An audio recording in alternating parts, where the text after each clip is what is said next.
محمود بكل لسان واشكره على كل انسان واستغفره وهو الغفور المنان.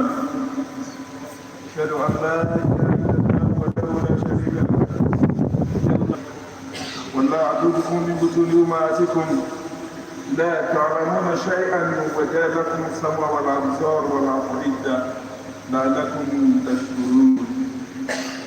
يا ايها الذين امنوا اتقوا الله وقولوا قولا سديدا يصلح لكم اعمالكم ويغفر لكم ذنوبكم ومن يطع الله ورسوله فقد فاز فوزا عظيما. We thank Allah that we are grateful to our children, the one that has nobody in his kingdom. He does not consult before he decides, and his decision is final. And there is nobody that is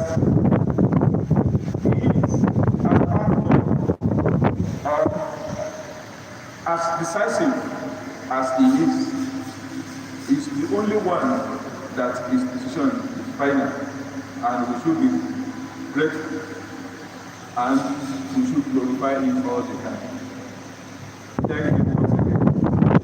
We seek for his forgiveness, sincerity, because he's the one that deserves to be thanked, whether we like it or not. All the time is the one that they are being praised.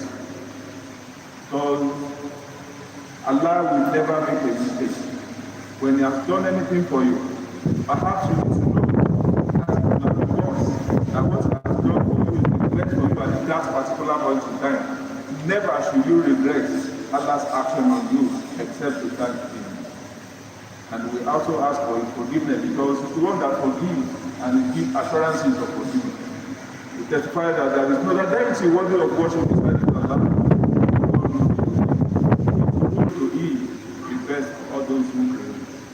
We also testify that our noble Prophet Muhammad sallallahu ta'ala alayhi wa sallam is his message and salam. Peace and blessings of Allah be upon him, those who follow him, members of his household until the day of Qiyamah.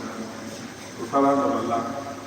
Allah tells us in Surah 10, Ayah 78, that He is the one that has brought you out from your mother's womb, that you do not know anything. You are it is out of His mercy that He has made the air that He has given to you. That the air that He has given to you is the one that makes it to be working. He gives you eye, and He allows you to see, and He has given you intelligence, and allows you to be able to use it. Perhaps Allah says what He has given to you, He wants to test you whether you will be grateful or ungrateful to Him. Or you will believe, Ya Allah, and always say the right thing at the right time.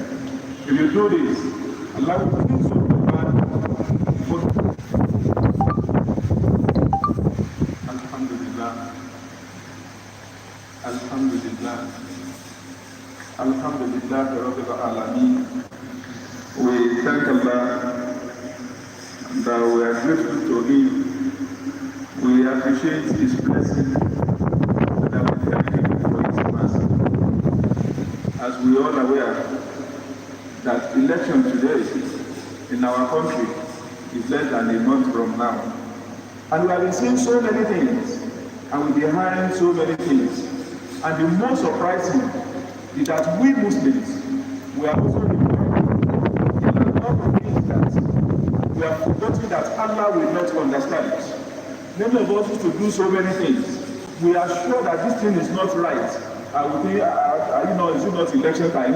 Is it not politics? I will be doing things that is very wrong.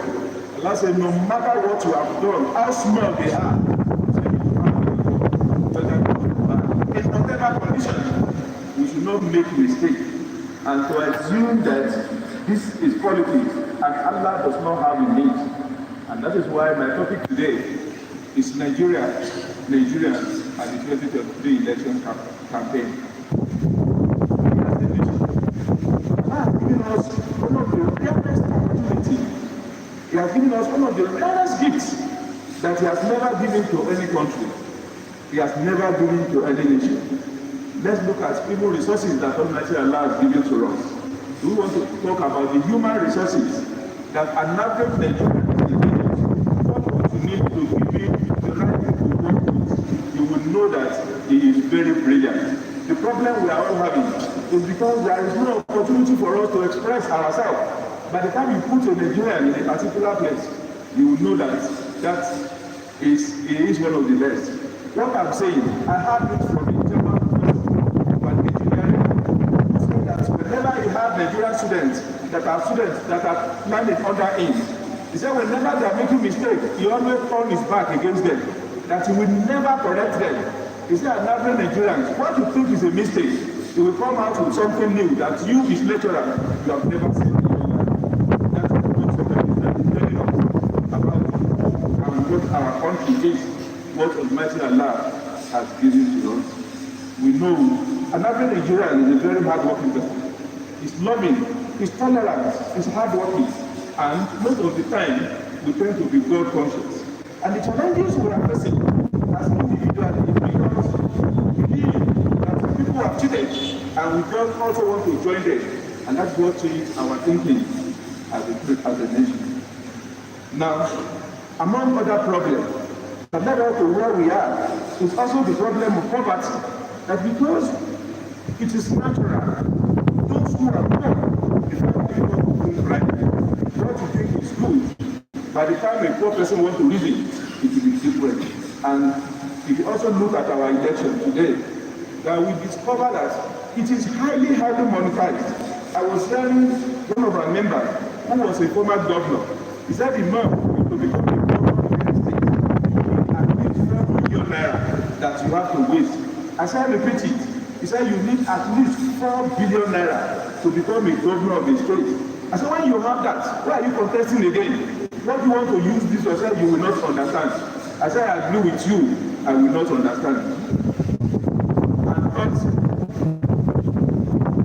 people know that so many people that we are poor, and that is why all those who are seeking for political power, they are trying to cheat on us. And that is why you are now seeing the kind of campaign that is very dangerous. You see people, they are talking about the other person because they are looking for power in a very dangerous manner, that even after the election, we might go and be looking for cutlass to be following ourselves. Now let's look at why the election itself. And we know that the election is the hallmark of democracy. It's a way and purpose for peaceful change in government. It's a combination of political legitimacy of the government itself. And election represents the will of the people. Most at times, it is often characterized with animosity and violence. Not only in Nigeria, in most other parts of the world, especially in Africa. It's most of the time.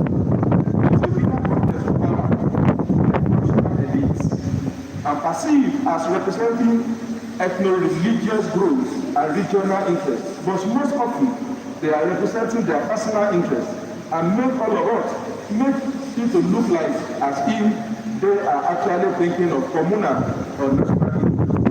The interest of political leaders, political actors, is dressed as national interests and has led us to so many crises in this country. Because some people, you would think that they will be telling you that they are fighting for the nation, which in actual fact, they are actually fighting for themselves, for their own personal integrity and gain. Let us remember in 1964, when dangerous election campaign led to violence, it led to killing and eventual forceful takeover of power and eventual civil war in the year that follows it. Do not forget, the civil war started with election campaign where people began to appeal. Themselves, and today we are still passing through that problem. In 1983, dangerous campaign and those speeches led to another round of violence. We remember what happened in 2007, 2011, and especially what happened in 2015. But in 2019, maybe at the beginning of understand ourselves. But now, as we are getting ready for another election, the sign portends danger for the future. we are not careful in the way we go about political campaigns in this country. Currently, many religious houses and leaders are preaching violence in the name of election. Some self-serving religious leaders and politicians are now preaching ethnicity, tribalism, and regionalism. Currently, our country is negatively charged, and any little thing can spark violence.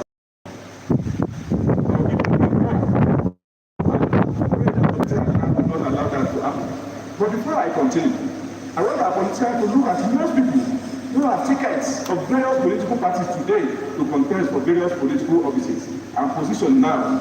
Perhaps you do not remember that many of them contested in the last 4 years. I think being that Nigeria was born the last 4 years, they have the opportunity to contest this time around, most of them.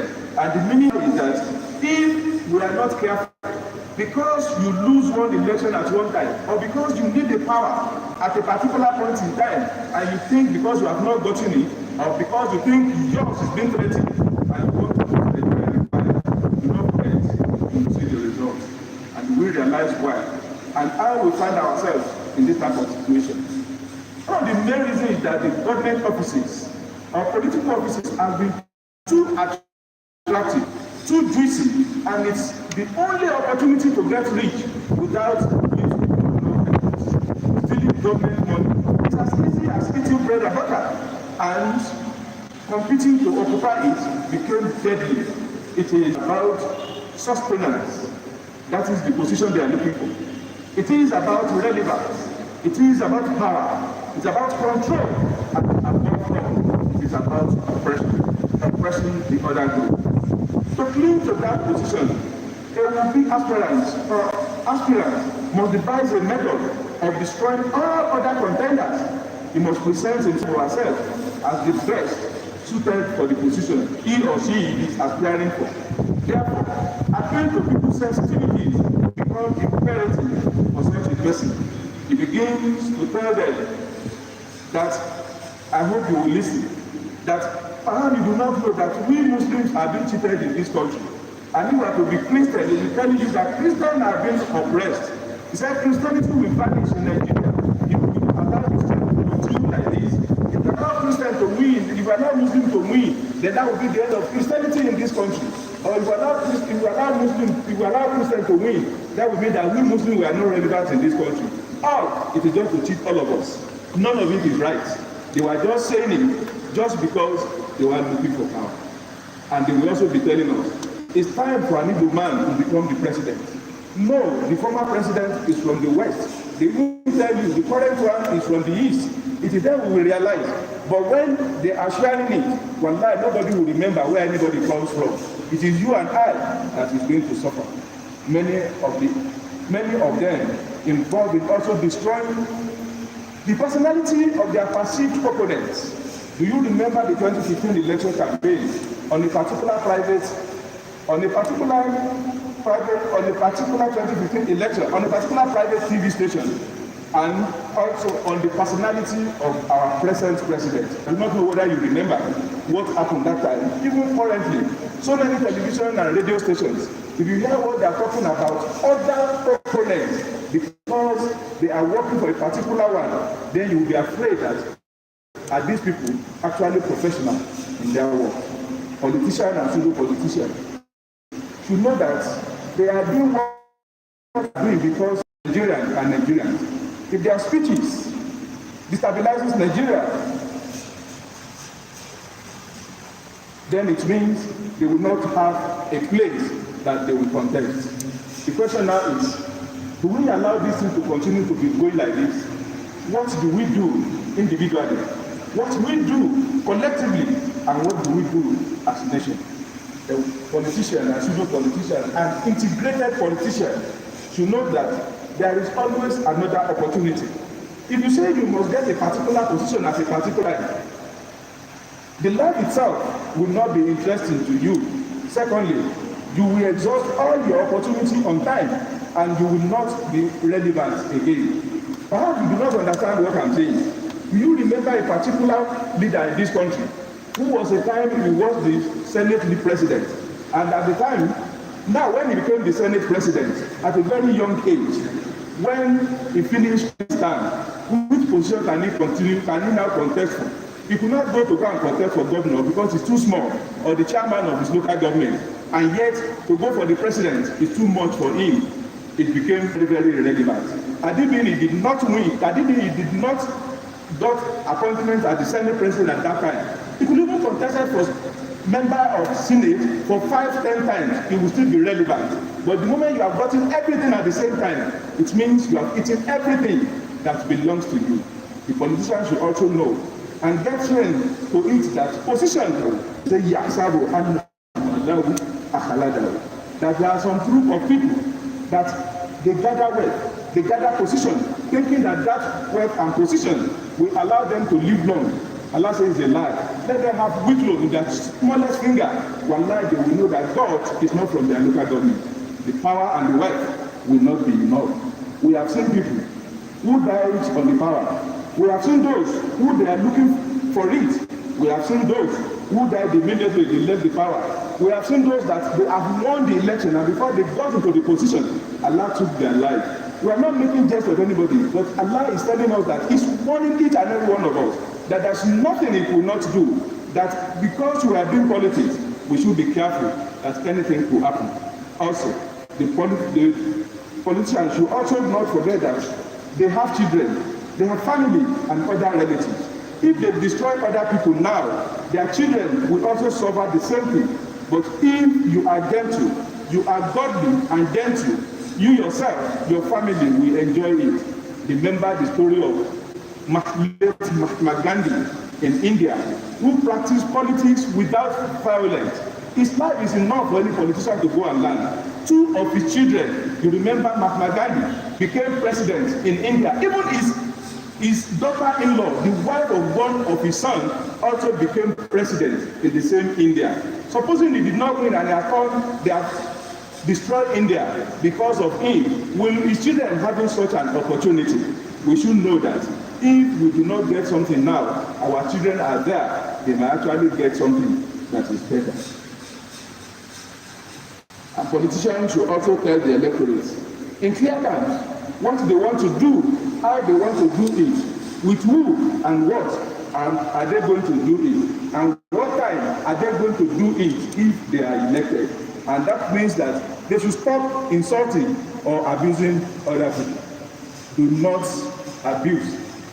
Do not insult your opponent. Neither should you instigate your supporters against your opponent. Go straight to your point. Avoid religious and ethnic sentiment. If you listen to anybody saying those hate speeches, please, for God's sake, do not vote for such a person. For and tell them, وَلَا تَسُبُّوا الَّذِينَ يَدْعُونَ مِن دُونِ اللَّهِ فَيَسُبُّوا اللَّهَ عَدْوًا بِغَيْرِ كَذَلِكَ زَيَّنَ لِكُلِّ أُمَّةٍ عَمَلَهُمْ ثُمَّ إِلَىٰ رَبِّهِمْ مَرْجِعُهُمْ فَيُنَبِّئُهُم بِمَا كَانُوا يَعْمَلُونَ. Allah warns us, even in religion, that do not insult the God of other people that are not Muslim, so that they do not insult Almighty Allah back out of ignorance. But we have made reason to every community their deed, them to their Lord, their return, and we will inform them about what they used to do. Quran chapter 6, verse 108. That's when Almighty Allah is even telling us, the one that concerns Him. Allah says, even when you are a Muslim, you see some people worshiping another God or saying that they do not believe in Allah. Allah says, do not insult their God. Because if you insult their God and they insult Allah back, you are the one who have asked them to insult Allah. So the meaning is, do not insult they are following those whom they are following. If you now try to destroy other people's leaders or those people, and they try to destroy you, then you should know that they are not wrong. Allah said that each people, whatever they are doing, is the one that has given it to them, even to the electorate. We should not vote for people who is instigating us to go and destroy other people. We should listen to our political leaders with open hearts. We should not vote for somebody who will abuse and insult others. And all what we need to do as electorate, ask them, what precisely are you going to do? Forget about insulting people. Forget about abusing people. Just tell us what you want to do and we'll write it down. then if you get there by Allah's grace, we are going to ask you. Then to us, the religious houses, but the two main religions should understand that they both have quacks as part of their leaders among them. Even if you look at what is happening now, you will discover that there are so many quacks in the religious leaders. A religious leader that castigates, insults, abuse is a devil's advocate, and do not listen to such people as men of God. You can know them. They are only looking for three things in their preaching. When you notice those people, it's either they are looking for money, they are looking for power, or they are looking for relevance. Those people who are doing that, you should know that their leader, the supporter whom they are working for, is Shaitan and not God. They are in all the religion, not just among the Muslims, even among the Christians. There are so many of them like that. They can kill because of those three things that they are looking for. And among us Muslims, we should know that all those who are literate in Arabic are not necessarily Islamic scholars. Perhaps many of us do not know that the best Arabic books were actually written by non-Muslims, the Christians. In fact, the best dictionary that most of us used when we were in the university was written by David Cowan, a Christian that is one of the best. And perhaps many of us do not even know that the first professor of Arabic and Islamic studies, professor of Arabic in this country, is a Christian and is still alive today. He's even a Jehovah's Witness. They call him Professor Isaac Ogunpeyi. He was the first professor of Arabic language in this country. So, and what's more, if we allow, we think that everybody that speaks Arabic, that is an Islamic scholar, then we make a mistake. We should not allow those people to misguide us and take us away from Almighty Allah. The reason why I decided to create this topic is because of this verse from the glorious Quran, chapter 7, verse 96, where Allah says, وَلَوْ أَنَّ أَهْلَ الْقُرَىٰ آمَنُوا وَاتَّقُوا لَفَتَحْنَا عَلَيْهِمْ بَرَكَاتٍ مِنَ السَّمَاءِ وَالْأَرْضِ. Allah says that if the people of this country, if they listen, they believe in Allah, and they fear Allah, Allah says He will open for them the blessing of the earth and from the sky. And Allah says on the other hand, if they refuse, أَفَأَمِنَ مِنْ أَهْلِ الْقُرَىٰ أَنْ يَأْتِيَهُمْ بَأْسُنَا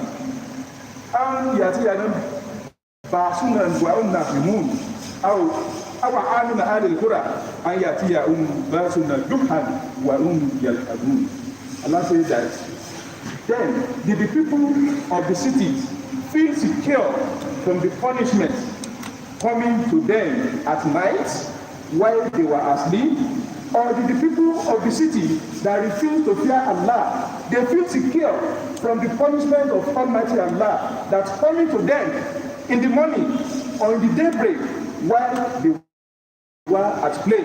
The Almighty Allah protect and guide each and every one of us. That we are very close to the election time. We should remember that Almighty Allah has warned us that we should fear Allah so that He can open the best way and the best thing for us.